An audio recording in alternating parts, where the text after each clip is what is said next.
Welcome to the spring sports season premiere of This Week in Loveland Tigers Athletics here on ESP Media, powered by Sidearm Sports and LovelandTigers.org. My name is Jason Griefer. We're happy to welcome back Loveland 80 Brian Knatzer. Brian, good to have you back with us here once again. Obviously, a lot of things going on. It's been a very busy time for you. We certainly appreciate some of your time here today. Yeah, Jason, thanks for having me, and happy spring to our Tiger Nation out there.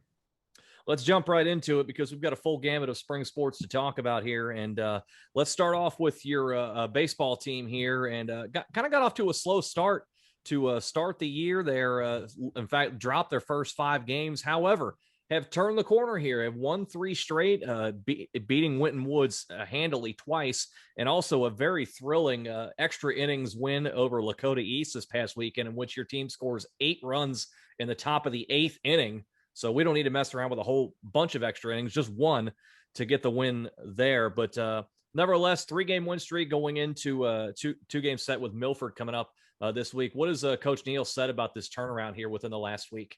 Yeah, I think it took a while to figure out who the starters were and where the placement of the kids are, best position, line up, pitching rotation. But I think we're getting a better feel for that. And as we saw, even last night, we had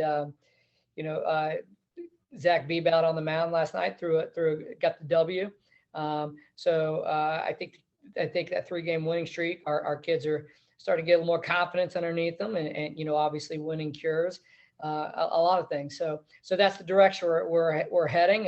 And you mentioned Saturday. I got to throw a couple of things out. I'll tell you what. Big shout out to Charles Mecke with a big old dinger he had out there on Saturday, and the conditions.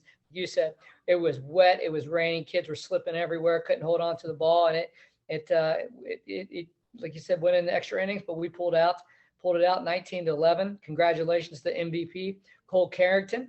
I saw him on Twitter holding up that MVP bat, but great showing.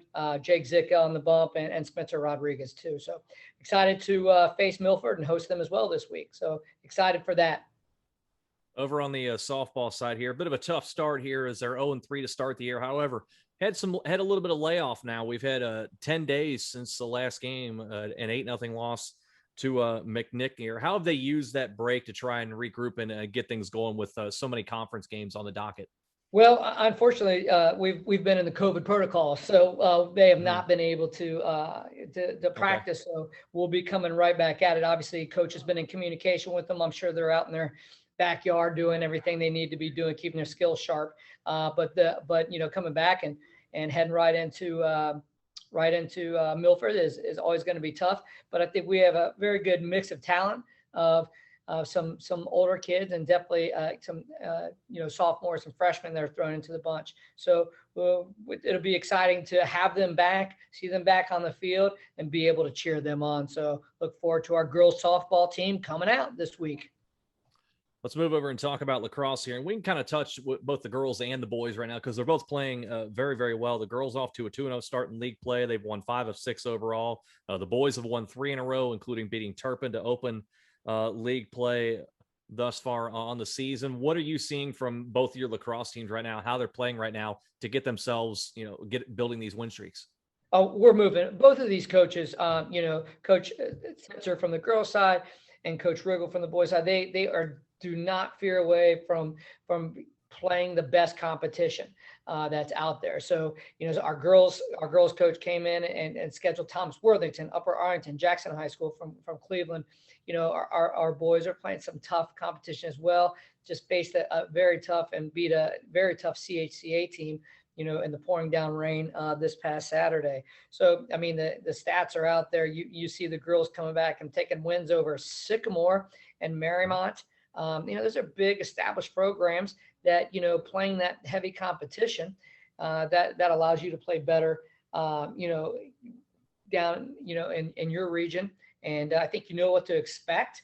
And I think we're all better for it. And you can see it in some of the stats, on the girls' side where you got Will Hort and Wanger with 24 and 21 goals. And those kids are also leading the assists as well with Beasley. And our goalie for the girls' side, Maggie Nance, 76 saves. So pretty impressive.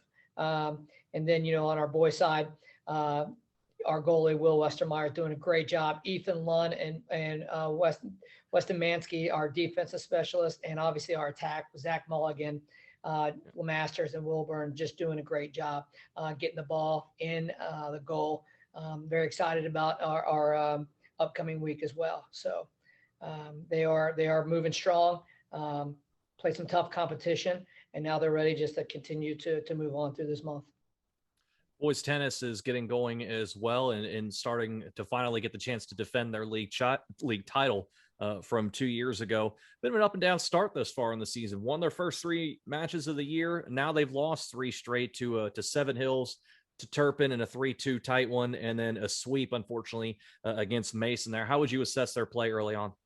Yeah, I mean, they're playing some good teams as well. Kind of the same conversation I had about lacrosse.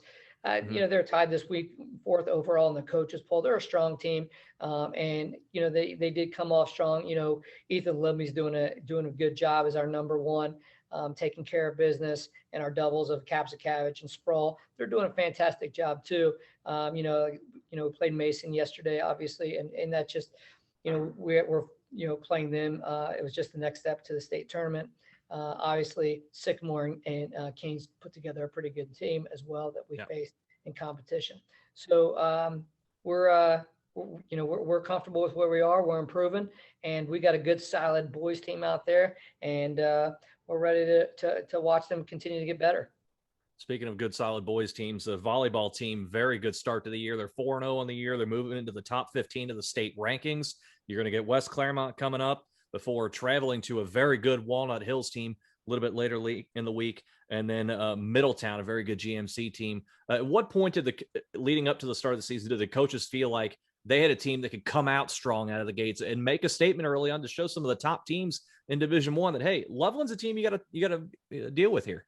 I think Coach Swinton does an outstanding job at handpicking these guys. They're unbelievable. They're very talented. They're very aggressive. Tall bunch. They can jump out of the roof. I think when they turned the corner, obviously, and that was early on, but they were down 2 by Fairfield, and they came back and they won the next 3. And I'm telling you, even with 30% capacity, it felt like you're in an outside football game. Just the roar of the family, the crowd. It's exciting. Definitely built some confidence. They won a couple games this weekend as well, and a try. And you're right, they're looking forward to some West Claremont, and definitely that Walnut Hills. That's going to be an outstanding game. Yeah, Walnut Hills in the top 10 of the state rankings right now, so that'll be one we'll keep an eye on. Let's move on to track and field here. Both the boys and the girls teams already have a couple of meets under their belts, so we're starting to get a feel for what the teams are looking like and what they're going to do as the season goes along here. And I'm looking at the ECC leaderboard on both the boys and the girls side, and I'm having to search through to find athletes that aren't on the Loveland team, because no matter what side, boys or girls, no matter the discipline, the distance, whatever, a lot of Loveland Tigers at or near the top of the board in a lot of different disciplines in the ECC. I have to imagine the coaches are pretty happy with what they've seen thus far to start the year. Those 2 teams are strong. I mean, we've went up against Sycamore. We went up against Princeton. We had a West Claremont invite. Girls went over to Princeton themselves the other day. And it's a strong team, and almost in every event, these kids are taking home first place. Like the boys, 4x8, Brand, Stutz, Smith, and Steiner, they are strong. You get, a 3-sport athlete, Dylan Swin, out there doing the 200 dash. He's doing the long jump. And you hear names again like Steiner and Dyer, who win first in the 1600, 3200. Ogden getting it done in the shot and the disc, and Teddy Andrews cleaning up in the 200 hurdles. I mean, you're going to see they are deep and they are strong.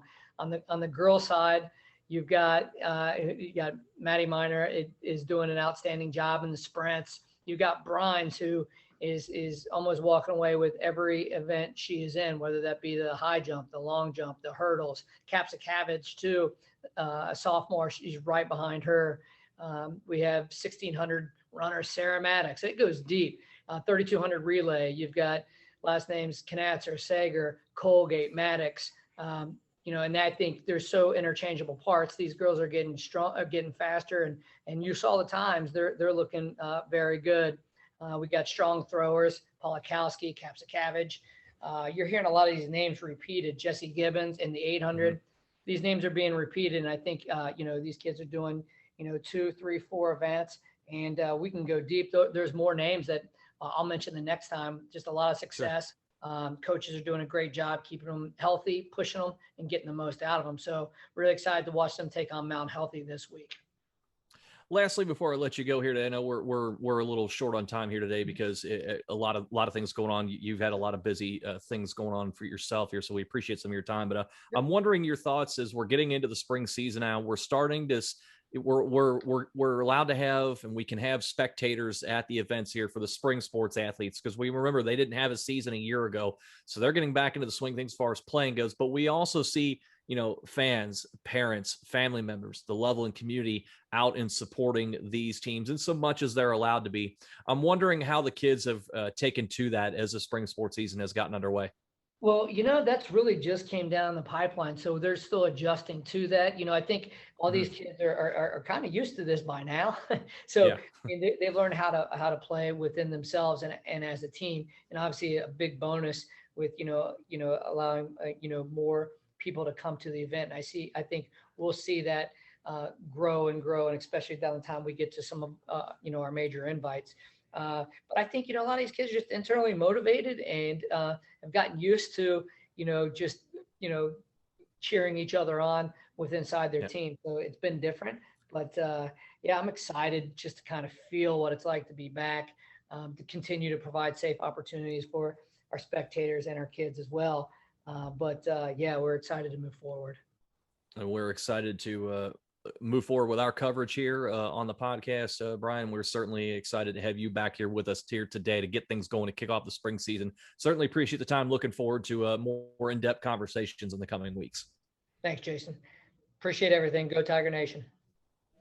That is Loveland Athletic Director Brian Knatzer joining us for the season premiere of This Week in Loveland Tigers Athletics here on lovelandtigers.org and ESP Media, powered by Sidearm Sports.